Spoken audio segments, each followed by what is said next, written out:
Hey Liv, how's it going today? It is going well. Sun's shining. It's warm, Yeah, I but don't even want to. I can't even. I just can't even. It's like every I time it's like, know. oh, I'm on this beach in this island or this like warm climate that's not minus whatever and Yeah. 4 feet of snow. It's like I can't. I don't know if I can with the weather. Though the sad part is the where is Liv saga. Um, leaving Mexico on Friday. So that'll be Nice, a new adventure. But nice, about it. Yeah. Yeah, I think nice. how is how you doing? How's your weekend? That was good. I mean, I was like we say like for me, I'm looking at 2 weeks with the kids home for March break, which we're managing with a combination of camps, my wife, me. I've also had like the last few days, various of the kids have been home sick. So it's kind of like that last week prior to the March break, I'm kind of like, I was like looking for like, how do I hold on to some like freedom for a little while? And everyone's like, nah, we're just going to be sick instead. So we can roll that into a 3 week experience for you. Oh my So, goodness. yeah. When is March break? Next week is March break, and my kids have two weeks, so they have next week and then the week after. Okay. Yeah, so we're kind of just hanging out around here, going to do some stuff around town and yeah, have some fun that way. Well, what I'm hearing is that with the kids home, there's no isolation for you. There's No, there's zero there's zero isolation. There's zero. yeah. That is very true. So there's the upside of that like idea and thought that I won't have any risk of isolation, I don't think. Yeah. Kind of goes into what we're talking about today. So for everybody on the call that's still joining, so today the title is Creating the Everyday Where Your Employees Want to Work, and we're talking about reducing isolation and fostering connection and compassion and all of that stuff. And I'm excited about it because as a fully remote independent worker, there's a lot of isolation for me at least. So I think it'll be nice just to talk about this. Yeah. But I'm curious, Jesse, before we bring in the guests, do you have anything that you want to set the stage with when it comes to what we're going to be talking about today? I feel like you have some thoughts. Yeah, I mean, I think it's a really fascinating topic that, like, at least for, when I think of both professionally and personally, not something I put like a whole bunch of thought into for much of, I'd say, my career around like connection and the criticality of like fostering that for people. What's interesting though is like the more that we do the work that we get to do, where we're chatting with folks, the more I'm kind of engaged in some various research and listen to podcasts, the more I'm like, you're just hearing how much this is just sort of infiltrating and almost taking over our communities, particularly in like Western communities. I know I was looking at some research recently that talked about folks that were more educated, wealthier, which, generally speaks to those in North America, have much higher risk of loneliness compared to folks that maybe are lower on the socioeconomic scale. They tend to like, because they have the requirement for others. So you're almost like forced into it versus it being like, oh yeah, I want to go hang out. And they're finding like incredible data on the impacts relating to like mental health, overall joy, sense of fulfillment. And really where it's like sparking is then seeing inside the workplaces as well, where you're hearing all the time about folks see there's just no time in my day just to be able to chat with my colleague or whatever. It's like Zoom meeting, Teams, boom, boom, boom, boom, boom. Everything's kind of rolling. And we'll have a colleague here sharing some of the work that they do inside of her organization, in terms of understanding the importance of almost that organic connection to be able to drive innovation, drive outcomes for businesses. And then I come back to think of like, so some of this root cause is not even necessarily the fault of the organization. Well, what's their responsibility in doing something about it, knowing that it is seeping into the workplace environment, which I know our guests will share plenty on. So it's a really curious topic for me. And the last thing I'll just share is I come back to like Simon Sinek's quote that he often refers to, and that like if you look at the self-help industry and even go to chapters, like the plentiful and bountiful books available for self-help is quite seemingly infinite.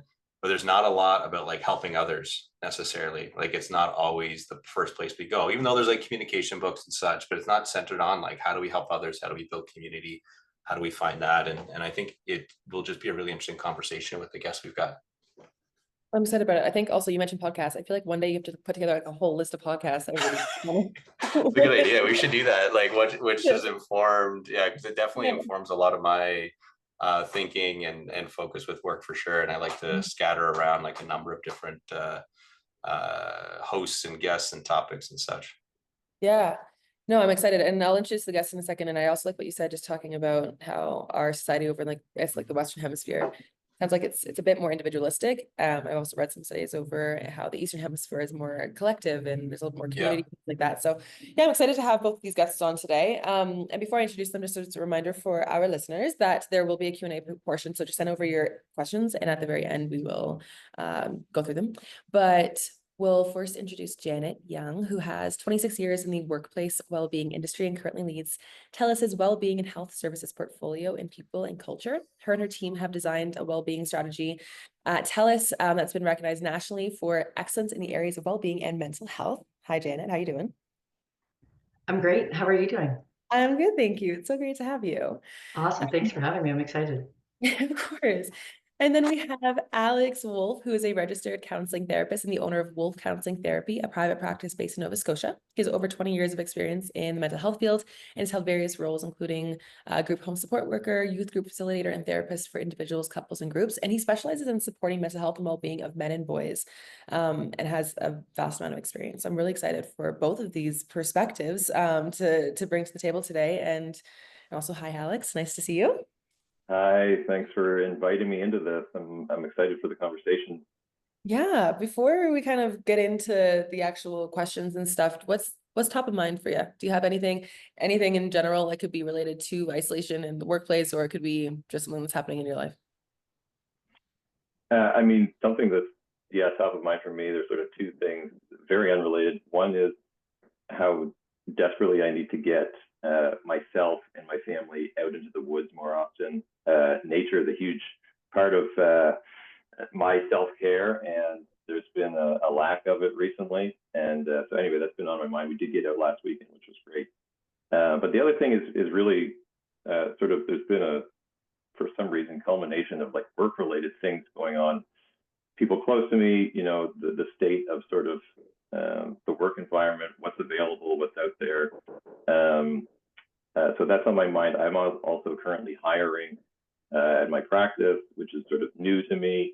And so there's, yeah, that's been on my mind of like, what does the sort of employment landscape currently look like? Yeah. Oh, goodness. Just to touch on the woods thing. So I obviously am escaping Canada a lot, but I was in the woods for Christmas and it was incredible. I was like, oh, I get why people might stay here. Like I understand that it feels great with like the snow and everything in nature. It can really be healing outside of the city. And congrats on the hiring for your practice. That's an exciting new chapter. Janet, anything top of mind for you?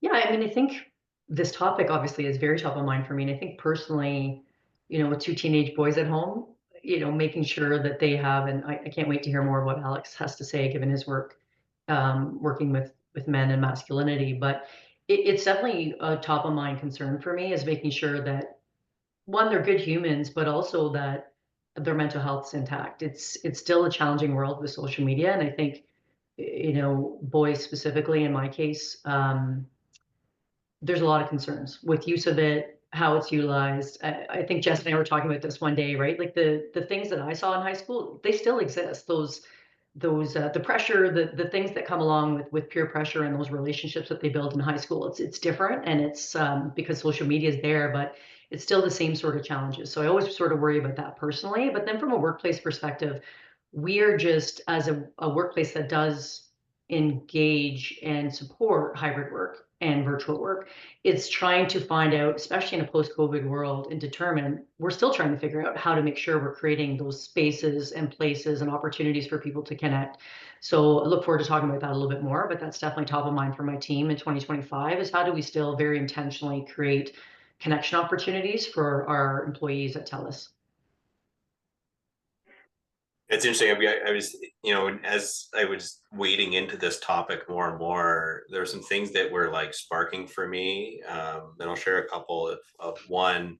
I was listening to something recently, actually it was yesterday, from Esther Perel, just talking about like how much effort and focus we often put into, say, business, or, creating a new product or whatever thing. And then we kind of just expect like our relationship with whoever to just be version and like with zero effort, zero intention, zero structure, zero focus or preparation or whatever. And it's like this dichotomy that like we hold sometimes. Imagine we put a portion of it, if not all of it, into those relationships, where then we end up just going, oh, this doesn't work for me, it's no good, and just kind of pull the chute. And then the other one, and Alex and I were actually chatting about this last week, that I had heard around someone who's putting forward some work on communication, and they were talking about like preparing for dates or nights out with friends. Even they were like, how much effort we put into prepping our outfit, our hair, our makeup, all the things, and we put negative or zero amounts into what do I want to talk about? What is the structure of our conversation going to be? So I think it's just one of those things that we've often like maybe taken for granted, and I feel is getting amplified with these more social media, more virtual elements that are kind of, and Alex, you can probably speak these much more, like filling our buckets almost in a false way, that is actually breaking down some of the organic connection that we actually need. And when I think about that, from your perspective, Alex, because you're in this space, in its most basic form, something that we all would understand, like when you think about connection or isolation or loneliness, like what are these things, and what is the connection between these three concepts? Yeah, I mean, it's a great question. And I think you're right on that idea of like seemingly filling our cups or filling our buckets through, sort of pseudo connection on our phones or through social media. But yeah, like, we all experience these things: connection, isolation, and loneliness to varying degrees. To be, fairly basic about it, I think connection is really that experience or that feeling of being needed, right? Being seen and being valued by another person or other people. And there are a variety of ways that can happen for us. And I'll say also sort of varying depth of connection, right? Connection can be, a really close, intimate, emotional conversation where we're sharing deeply about something going on for us. But connection can also be, eye contact, a nod, a fist bump, right? It can be a shared experience, that actually we're not really talking at all, but we're experiencing something together. And so we can experience that sense of connection through those things. Isolation, I think a lot of people have it has a sort of negative connotation to it. But in and of itself, isolation is neither good nor bad, at least as far as I see it. Isolation is really just the state of being alone. And so, it can be actually a positive thing. If you think of, times when like I actually need alone time, I need to be in isolation, because that's restorative at times, right? I can kind of reflect, or just kind of decompress on my own. We might call that solitude, right? Which is a sort of positive form of isolation. Now, the sort of more negative, unhelpful form of isolation is where we're getting into loneliness, right? And loneliness is effectively, just the opposite of connection, right? It's the experience of not being seen, not being valued, or feeling as though I'm not needed by anybody. And, I think, an important piece about this is loneliness, the experience or the feeling of loneliness, is not pathological. It's not a disorder. It's not something we need to medicate. It is a natural, adaptive feeling and experience. And what I mean by that is, from an evolutionary perspective, loneliness is quite helpful to us, because if you can imagine, a few 100,000 years ago, we're living in small groups, and we need other people. We need connection in order to survive. We're living in a harsh environment. Being on one's own is a dangerous thing. We're likely not going to survive. So if we find ourselves alone outside of our group, loneliness is a sort of internal experience or signal that can motivate or drive us back toward connection, back toward sort of safety and security. And I think that can be a helpful thing to consider if we're finding ourselves lonely, is that we can sometimes maybe think, there's something wrong with me or something like that. But really, if we can kind of view it as a signal that I need connection, well, it can alleviate some of that maybe shame or guilt around it, and can direct us towards really the answer or the antidote to loneliness, which is connection, right? I've never, it's as you said that, my head was going like, oh my goodness, of course. Like, because I feel very much the same thing on things like anxiety or just emotional experience as a whole. But the way that you boxed and articulated the concept of loneliness as a signal, I think is really interesting, and where it sparks me is like, I think where we've over indexed is like the challenge of then dealing with that discomfort, either through like avoidance or over like exaggerating in some ways. So I think about like, maybe that's one of the reasons why, but for me, it seems as if this is something that is growing. And, whether that's, you alluded to earlier about the digital components and sort of a pseudo filling of bucket versus like an actual one. Are there other factors at play, or is that like some of the major ones that seem to make this be something that's ever so present right now? I mean, so, I did a little research, in preparation for this conversation, and found actually something quite surprising. Thinking of it does seem like loneliness is, and we see it in headlines, right? There's a loneliness epidemic.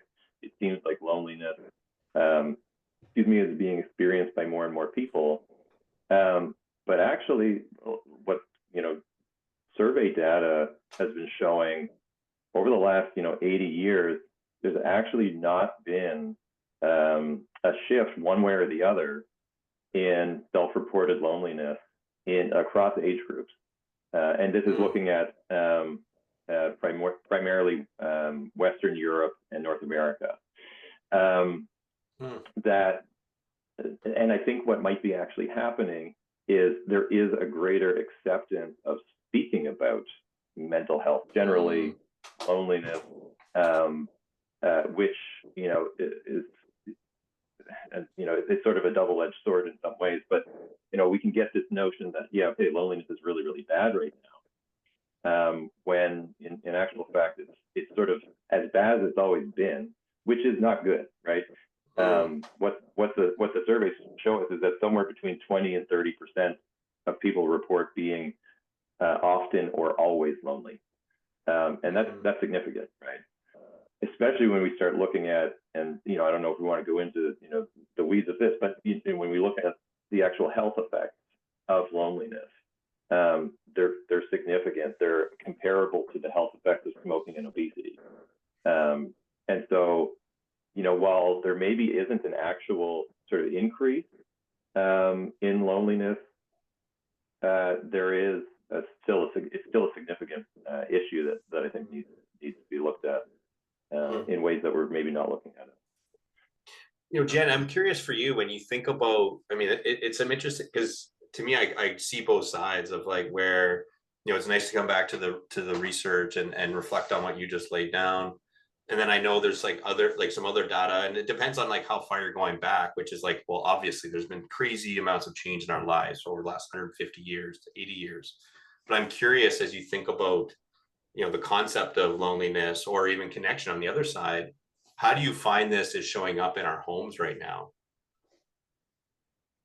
Yeah, I think, when I think of my own home, and I can also talk about what we hear from our team members or our employees, but I think at home, for me, it's sort of what Alex was saying around pseudo connection is the biggest thing that jumps out to me. Like, we're all physically together. So maybe you're physically together with your family in your house, but are you really together? Like, you can be in the same room and you can give the illusion of togetherness and or connection, but if everyone's on their devices, the connection is really surface at best.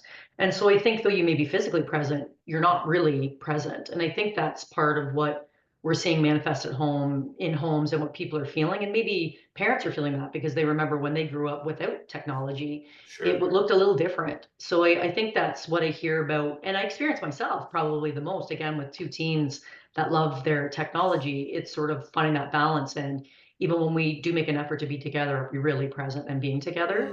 And I think it's also those benefits, and I think Alex also alluded to this, and Jesse, I know you and I have spoken about this too, but the benefits of, just those spontaneous interactions with people that they've really dwindled even in your own home. Like, too generally, people are distracted. Those spontaneous conversations aren't likely happening with the same frequency as they used to. And that can be for a number of reasons, but you know yourself, if one of your kids or a parent or a spouse comes home and says something that sparks a conversation that leads to 5 other things that you talk about and you Yeah. learn more about or you engage on. And I think technology really has played a role in those conversations not happening as frequently as they used to at home. So there's this real sense of disconnect, even within a household where people physically live together. I think that's what I feel myself, but I also hear Yeah. about from our own team members when Yeah. they're talking about their home experience. Go ahead, Alex. Yeah, and yeah. Well, I was just going to say, I would add to that. We see it in community, right? We see walking down the street, waiting in line for something, on the bus, whatever. Everyone has, their face in their phone, and so there's less of that sort of natural, spontaneous connection, a hi, how you doing, right? Even eye contact. And so there can certainly be that experience of greater sort of disconnection and perhaps, sort of isolation, even though there's people around me.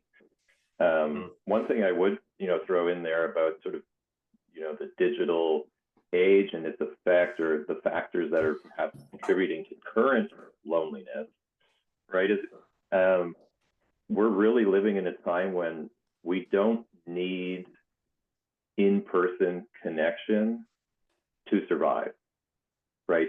We can work remotely. We can order Uber Eats, groceries to our door. All of our essentials, non-essentials can be delivered to us. We never really have to leave our house. And so what does that do to, our in-person interactions, and our sense of connectedness, our sense of community? One thing that I was, looking into a little more is loneliness can sort of be broken down into 3 types. One being intimate loneliness, lacking an intimate, close partner. Another, relational loneliness, so there's like wanting friends and family around. And the other is communal. And so like feeling like I'm lacking a sense of community or being part of something bigger, being part of something that has sort of shared goals or aims. And, if we're stuck on our own all the time, how are we getting any of these needs met, any of these connections met? Yeah. And I think not very well. Yeah, I think what like both of you are raising there, it actually made me self-reflect. And like there's sometimes, because like I said to you, I listen to podcasts constantly, and there's sometimes I'll walk into the kitchen if I'm like out somewhere and my wife would be there and I'd have the headphones in, and I think about what's that signaling. And when you talk about, Janet, like the opportunity for like a happenstance interaction, the AirPods or something would signal like a closed scenario, probably unintentionally, but that what if you're the other person. I'm interested, like knowing, your group is so large and multifaceted, Janet. How do you find this comes into the work environment? You mean the disconnect and loneliness part, Yeah. Jesse? Yeah. Yeah, I mean, I think, you're going to keep hearing the theme of technology come up a lot when we're talking about this. And, that makes perfect sense in the workplace. And I think there's definitely an expectation in workplaces around availability and response time. And because tech has created this sort of always on culture, people expect a response on something within an hour often, which if you think back 15 years ago, even that wasn't the case. I've had so many people email me or message me in the morning and then message me again and say, I haven't heard from you yet. And it's been 3 hours. Yeah. So there's this expectation and this like assumption that, I should have read the message. I should be actioning it. I should, without any really understanding of what maybe I'm facing or anyone's facing, right? You don't know what's happening on the other end, what's happening in that day, but there's this expectation of availability that I think is really contributing to increased burnout rates, which we're all hearing about. And so I think we're not immune to that. TELUS is not immune to that from a workplace perspective. All organizations that I speak to are experiencing the same thing. And I think that's a huge contributor, is that sense of urgency, that sense of connection and always on that exists. I think that's really contributing. And then obviously burnout then leads to feelings of loneliness and definitely feelings of disconnect when you're experiencing that. Um, but yeah, I think there's also, because of that technology and all of those things I was talking about, there's also a heightened expectation around multitasking. You're checking Slack channels, you're checking chat channels, you're checking emails, you've got community group posts, you're working simultaneously. There's all of these things are happening. It's a lot. And this, again, is just, I think, contributing to that burnout factor, the feelings of isolation where people can't keep up, they're feeling overwhelmed. And I just feel like it is contributing to loneliness in the workplaces. And I think, again, that spontaneous conversation piece, opportunities to connect, the proverbial water cooler chat, everyone talks about that, but that really was a thing that people benefited from, whether it was small moments of innovation that you might have had when you met someone in the hallway. It's just really much less evident than it was, and I would say even 5 years ago, even pre-pandemic. So that piece, again, I think, is impacting businesses, the feeling of feeling connected to each other, sparking creativity and innovation. I don't think it's gone away. I don't think we can't be creative or innovative anymore. I just think it's really changed and people are still adjusting to that change.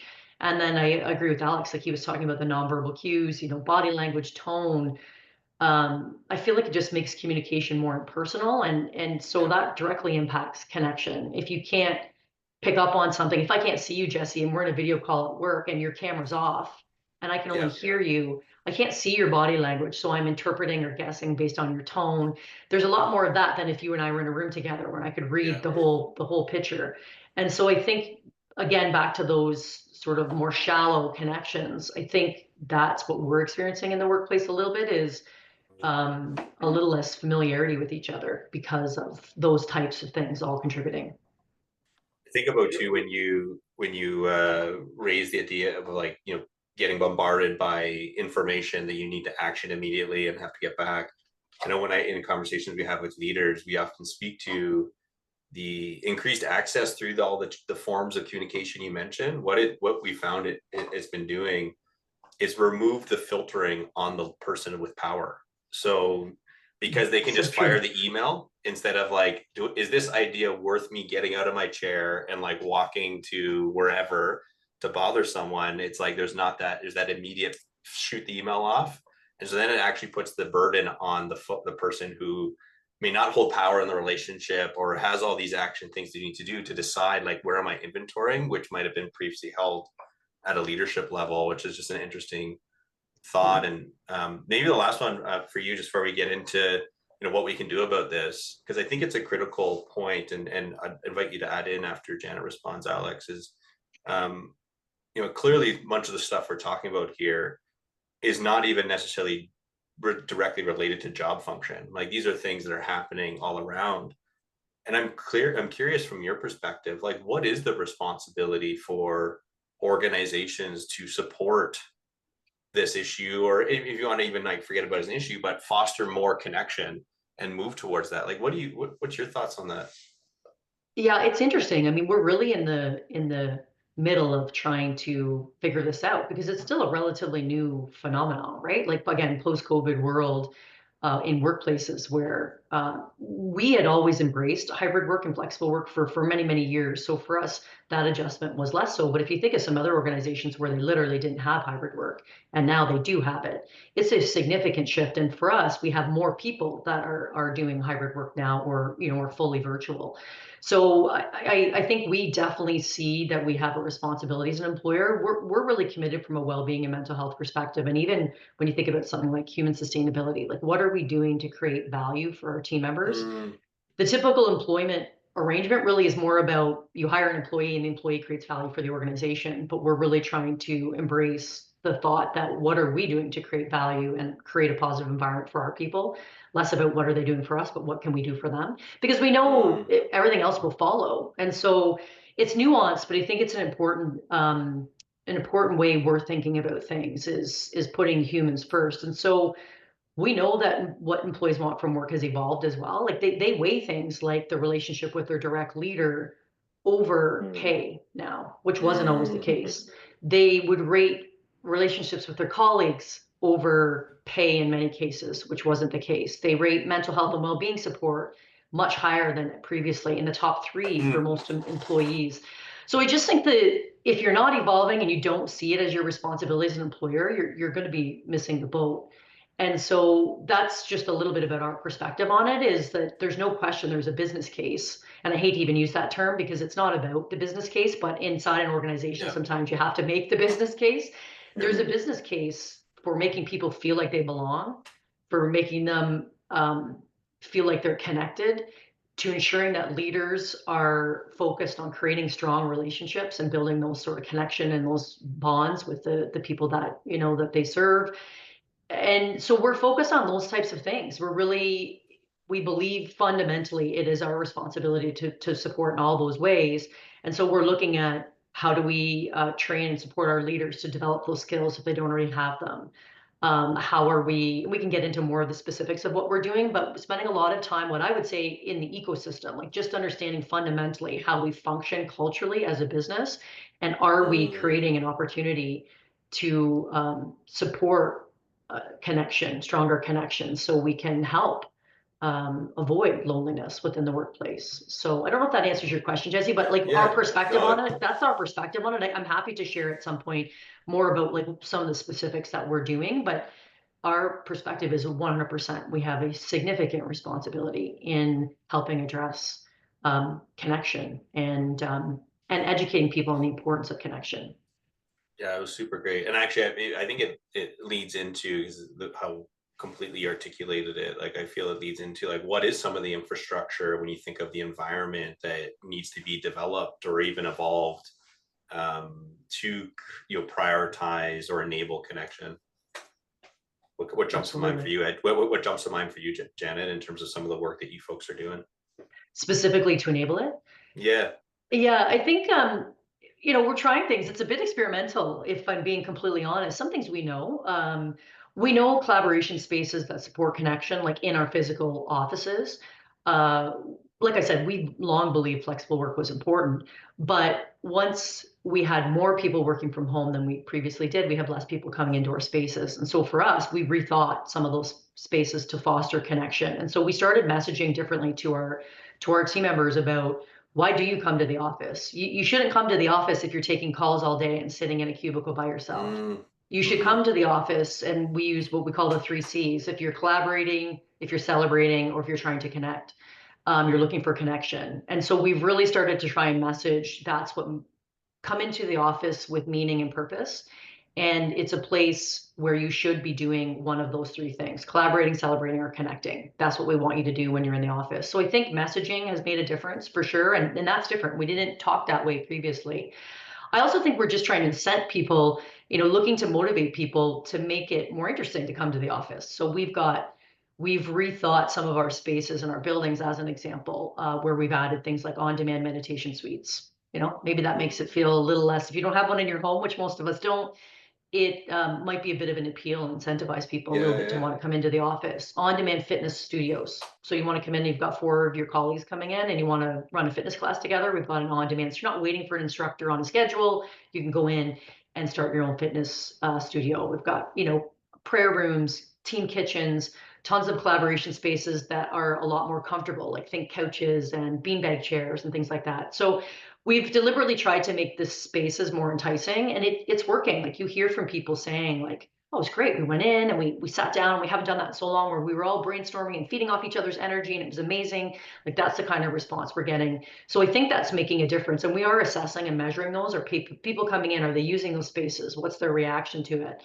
I think we try and create social events a lot too, to bring people together, often for a cause. So, TELUS has a big focus on giving back and creating social impact. And so we've been kind of doing that for 20, 25 years, but using that in addition, it was always a way to connect, but really sort of messaging and promoting that to our team as a way to connect. Like, let's all come in and work on something together for, sick kids in Toronto, as an example. Yeah. So we do promote that giving back and connection piece significantly. We always have, but I think we've really doubled down on it as an opportunity, again, to team build, to connect, to feel a purpose and meaningful in the work that we do.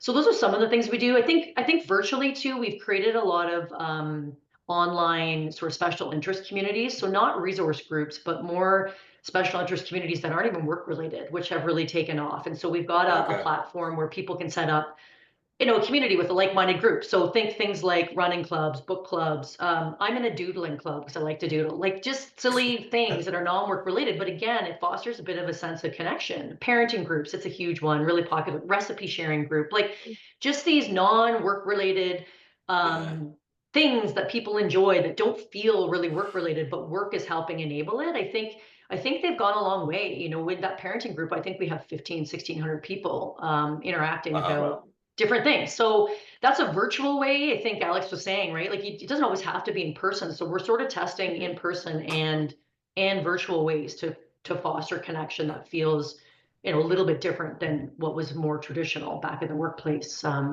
Back in the day. And back in the day is even 5-6 years ago. Like it's not that long ago. Yeah. I love how you sorry, just jump in, Alex. I love how you leaned into, like, if you're here, the purpose is this. And I think so often it's like everyone needs to come back to work. And to your point, people sit at their cubicle on Teams all day or whatever, versus like, we're here with purpose to team. We're here to collaborate. We're here to celebrate. I think that is such a, because it just creates the freedom to do those things and recognize that choice means this versus a choice to stay at home means something different, possibly. Exactly. It's a little bit of permission, right? It's giving a little bit of permission. Yeah, for sure. Sorry, Alex, go ahead. Oh, no, I was just going to say, I mean, it's such fantastic ideas. I kind of want to work there, right? Like, come on over, Alex. We'd love to have you. Do you have any space for counseling therapists? Yeah. Just that, like a welcoming environment, a place where I know, yes, I'm going to do work. I'm also going to connect with people who are of like mind, who have similar interests. I'm going to feel connected there. I'm going to feel needed by that group. My ideas are welcomed. I mean, that's what we all need as humans, right? That's what we're all looking for. The sense that I am needed, I am welcomed. I am, if I'm not there, people are like, hey, where'd Alex go? Why isn't he here today? Right?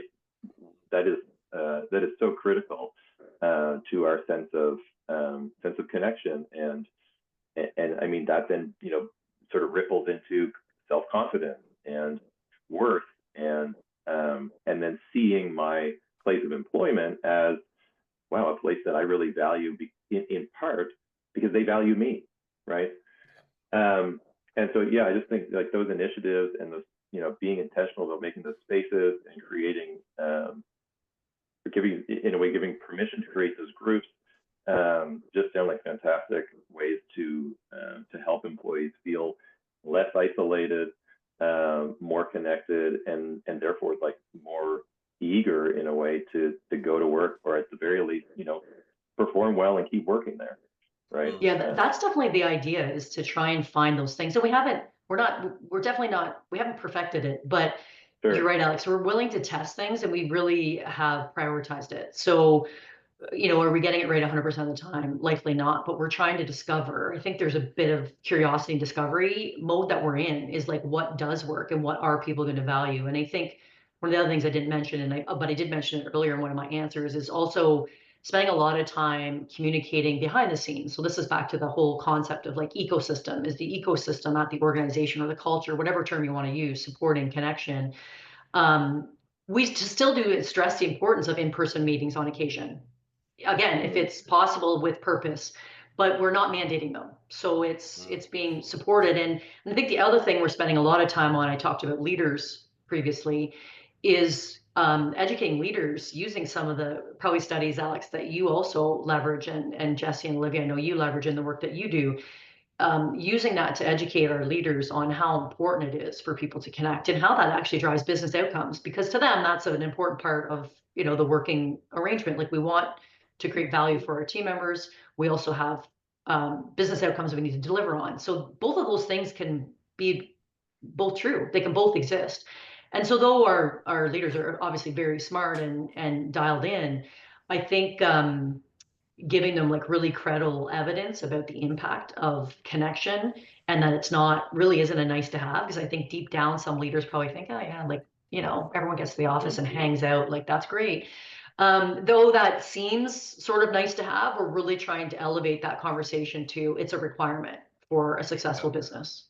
And I think that's something that we've done well over the last probably 4 or 5 years, even around well-being and mental health, but now tapping into connection as part of that story. And that's a difference maker, because again, that relationship with your leader is the single most important relationship you have in the workplace. In fact, many things will say in your entire life, more so than your spouse, your family. There's much research out about that. Again, that direct leader to you can drive more impact in your life than almost anyone. Well, I think here's it's sorry to just jump in, Alex, there, and Yeah. I'll let you, because I think it'll tee up where you're going to go. Like, it kind of jumps into the next question that's been on my mind as I think about, the folks that we typically are here speaking to may not have the ability to have the depth of resource or capability to do some of the infrastructure components you have. Well, 100% we have the capability to be aware of that leader staff relationship that you teed up as like so influential in the span of an individual's life. And so, Alex, perhaps not even like from a leader, like in an organization, but think about individual power versus one with lesser. What kind of things would you coach on to say, like, here's how you can foster connection as a leader with staff? Like, here are some of the critical elements you need to be aware of. And then I'll go to you too, Janet. Yeah, great. And this is, where I was going to go, is, the biggest thing. So one thing is, as a leader, as someone who's in a position of either real or perceived authority or power, your actions have a pronounced sort of, in a way, overinflated effect on others. And so that goes both ways, positively and negatively. And so people are more influenced by someone who is in a position of power, by a leader, both ways. And so if a leader does something positive, does something nice, that's going to land even more so than, a peer saying something, right? But so too will a negative comment. But as far as like, what I might, suggest, I suppose, to leaders as far as, how to create that sense of connection and value, and that employees are valued. It's sort of that, I suppose, old adage you're saying, like, lead by example. Ask, get curious is one way I think of it. Get curious about who these people are as people, right? Ask about who they are outside of work, right? Now, depending on who how many people are working for you or under you, it might not be possible to connect with everyone in that way. But doing it to the degree that you can, connecting with folks, getting curious, asking about how their weekend was, but not just stopping there, right? Ask a little deeper, right? Try to find out why that's, whatever it was they did that weekend, why is that an important thing for them, right? Who else were they with? And so there's a neat little acronym that comes from a particular therapy approach called motivational interviewing. And it's OARS, the OARS principle, OARS. So O stands for open-ended questions. A is affirmations. R is reflective listening, and S is summarizing. And so these are skills that we can use, we can hone, we can practice in order to connect with someone in a deeper way, a more sort of genuine way. Help that other person feel seen, feel heard, feel valued. And, you know, of course, as you know, you're not doing necessarily what I'm doing with folks. It's a different context, of course, but there's still ways to use these skills to develop that sense of connection. You know, speaking a little bit to coming back to Janet, what you mentioned about, you know, employees are saying things like, I'd rather sort of have a sort of closer connection with you know, my manager than a pay raise, or, you know, these kinds of things. Some really interesting research by a guy by the name of Matthew Lieberman, I believe, a social neuroscientist. And in some of his studies, what he found is that when a leader, a manager praises an employee's performance, it does the same thing to the brain as giving a raise.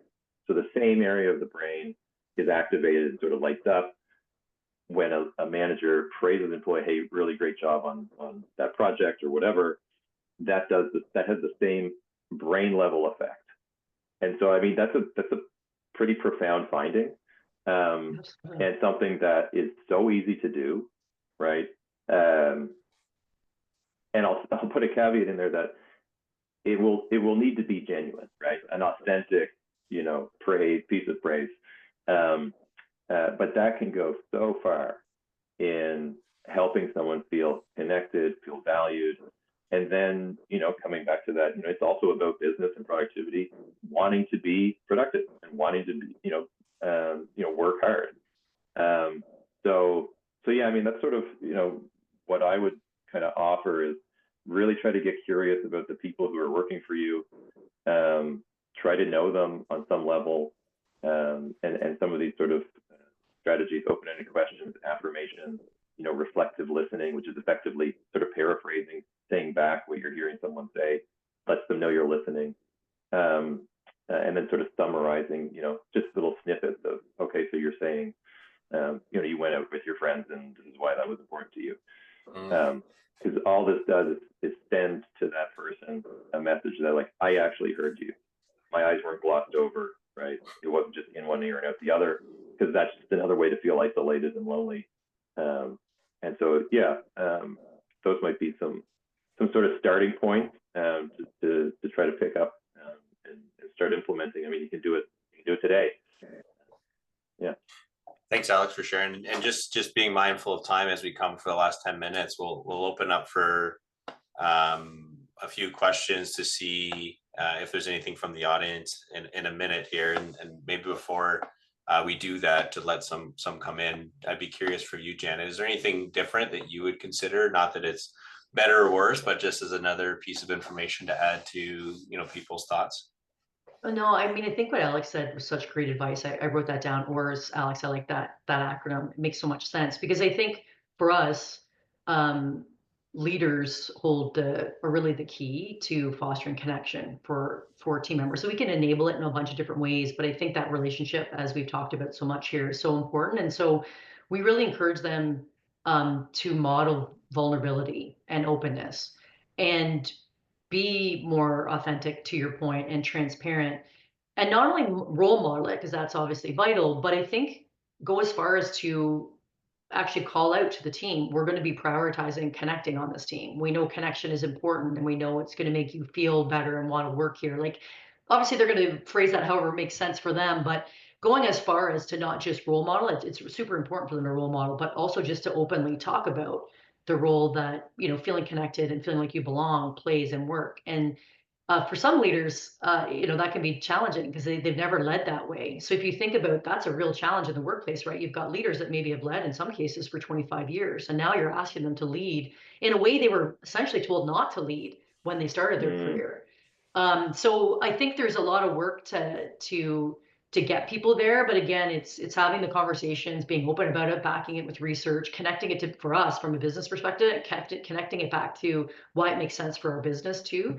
And that is where we're spending time, like really leaders, like create trust is probably the prime, like you think of Maslow's, it's Yeah. hierarchy need, So trust is critical. right there. Like it's the fundamental need that we all have. And why Yeah. have we moved away from understanding the importance of that? And so I know we're talking a lot about how do we keep having those conversations, and it's not, our approach is not to just do it one single time. Like we have a webinar and all the leaders join and we say, hey, guess what? Connection is really important. You should do it. We're trying to infuse it into a bunch of different things that happen all year round. So it's not, it becomes more behavior building and less just, education and awareness. It actually starts to shift the behaviors and thus the culture. And so that's really what we're focused on. We're in that journey all the time, trying to work it out. But yeah, I wouldn't add anything else, Jesse. I think Alex gave such a good overview, but without question, he's right about all the leadership, the importance that leaders play. But then I think the flip side of that is not forgetting leaders are employees too. That's the other Yeah. challenge that we're trying to make sure we're asking more and more and more of that group. Let's not lose sight of them also as people that need to feel connected and not lonely, and that can happen too when we're placing a lot of emphasis on the role that they play. So I think that's just the other consideration we have around leaders. Yeah, I think it speaks to, we talk often, like leaders are human beings that are going to make mistakes. And so it's, we've talked about it, Jenna, where we talk about the emotional bank account, like how are we being aware of that Absolutely. social capital that we're building with folks, and what the balance is, and recognizing there's at times going to be some mistakes that occur that drain that. And there's also going to be some times where you have to intentionally drain it because of whatever demand is over here. So it just speaks to the criticality of building up a deep reserve so that you don't go into the red bank balance. Liv, is there any that jump in the chat for us that we might want to raise? Yeah, there's one here. If someone is being praised for the work completed but is unable to feel the validation, how can an individual attempt to change this?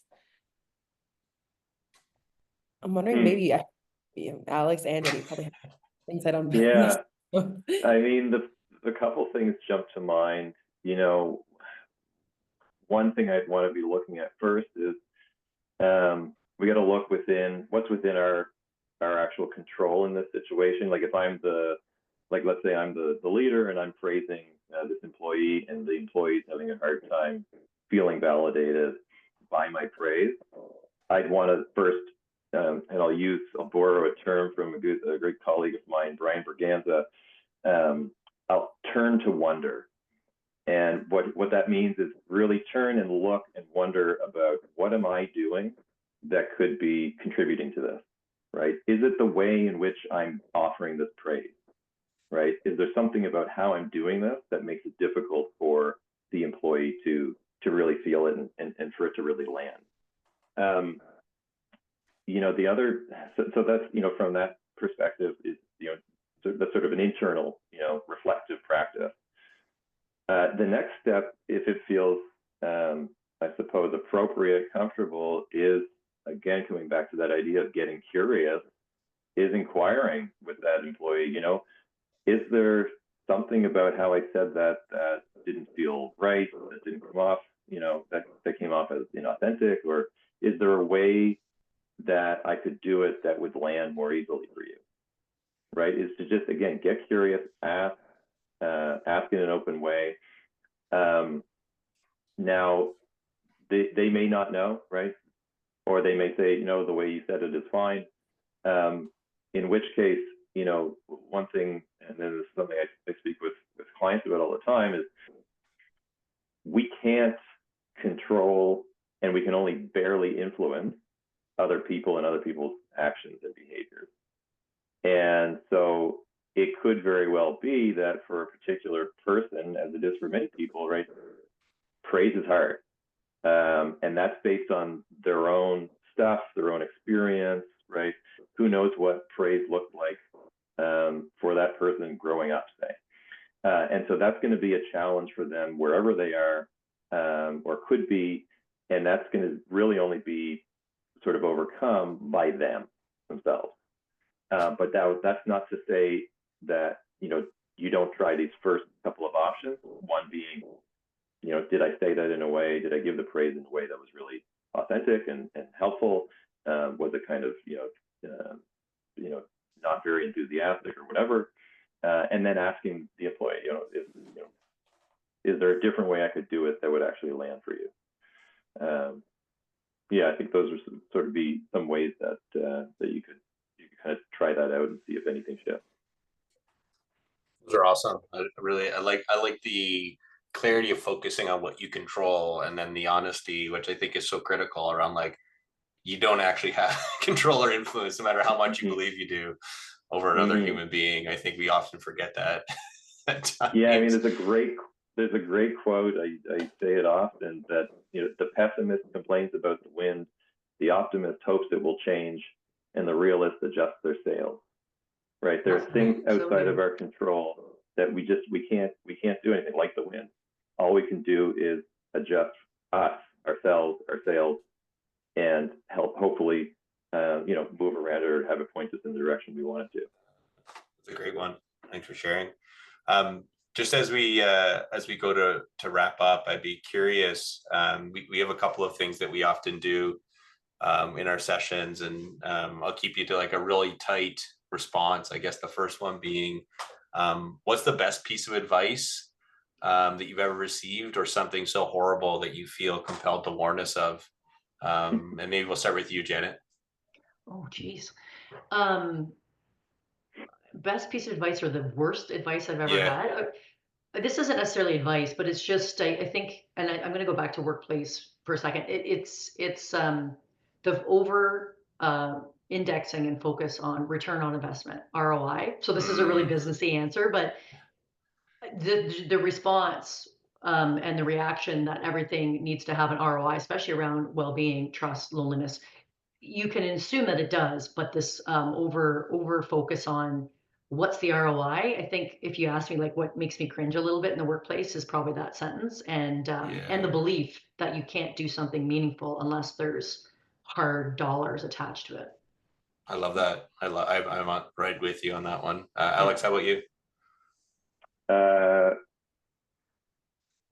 Best piece of advice is probably something I heard long ago.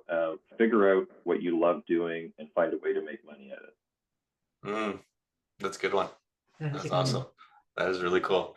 And then we also do another tradition where we'll have the previous guest leave some questions for the next one. So as we depart, we'll be inviting you folks to send over some for our next guest. And so we had 2 last time, and I'm actually going to invite both of you to give a quick response to both of them. The first one from Dr. Dana, who's here in January. Her question was, if you could remove one buzzword or overused phrase, what would it be? And I was immediately thinking about you, Janet, being in the corporate space. I know in Bangor, there's so many. There's so many. They drive me a little bit batty, but well, we have one. I don't know if this is unique to TELUS, but it just, to me, it never makes sense. It's the double click. Like if someone's gonna, like, if you want to go deeper on something, they'll say, let's double click on that. I don't feel like we need to say that. So that would be mine. That's a very corporate-y, buzzy. Yeah, that's awesome. Let's double click on that. Let's Alex, double click how on about that. you? It happens a lot. People want to double click on a lot of things. Right. Mine comes from, well, from my world, narcissist. Everyone nowadays is apparently a narcissist. That's true. Narcissists make up like 1% of the population. And so, yeah, if we could, you know, shift away from that for a variety of reasons, yeah, I'd do that. Yeah, cool. And then my last question, and then we'll wrap up for all the folks, is what do you think is the biggest myth or misconception that people have about the work you do? And we'll go start with you this time, Alex. That I'm going to fix your problems for you. I'm not going on that one. Yeah, I'm not. I'm gonna work with you to help you fix your problems. Cool. So, Janet, how about you? Yeah, again, I think the hat that I wear at work, it's probably the belief that, you know, well-being and mental health support, even the conversation we're having today is soft. You know, it's not as important. It's sort of soft. It's not as important or as vital as you know, other business priorities, which I obviously I don't believe in at all. So I think that's a pretty big misconception about supporting well-being at work. Yeah. Okay. Cool. Well, thanks so much. I mean, I feel like there was a bunch of questions that we didn't quite get to that I know would have been amazing to chat about, and this was a fruitful chat that I figured it was going to be. And I also loved just the dynamic between the two. I love the like high-paced energy of you, Janet, and then like the slow us down. Let's talk about the literature and understand the depth with Alex. Like I thought it was such a cool synergy between the two of you that I didn't even actually think about as we invited you both to share with us. But thanks so much for spending your time, and That's thanks for awesome. folks for sticking around. And we'll see you all next time. Thank you. Bye. Yeah, thanks Thanks a for lot. having me.